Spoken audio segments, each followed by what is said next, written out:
Le 29 avril 2025, une loi a été adoptée à l'Assemblée nationale, une loi qui pourrait bouleverser la lutte contre le crime organisé en France et en Corse.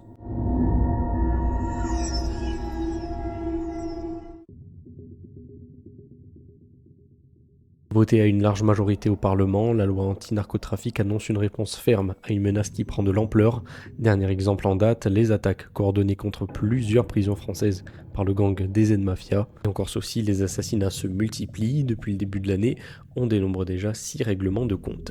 À l'intérieur de cette loi, 4 mesures sont à retenir, comme la création du parquet national anticriminalité organisé, le PNACO, le renforcement du statut de repenti, désormais élargi aux crimes de sang, un régime carcéral strict pour les plus gros trafiquants et un anonymat total pour les agents pénitentiaires exposés aux représailles.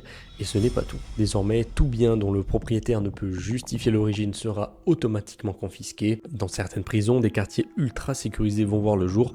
Isolement, appel en visioconférence, coupure des communications. L'objectif est clair, couper la tête de certains réseaux. Et pour protéger les surveillants, seuls les numéros de matricule apparaîtront désormais sur les documents officiels. Les repentis et les témoins coopérants, eux, seront mieux protégés et leur accord avec la justice devrait être automatiquement appliqué par les juges. Reste à savoir les moyens financiers et humains qui seront mobilisés pour mettre en œuvre cette loi. L'entrée en vigueur du PNACO se fera en janvier 2026.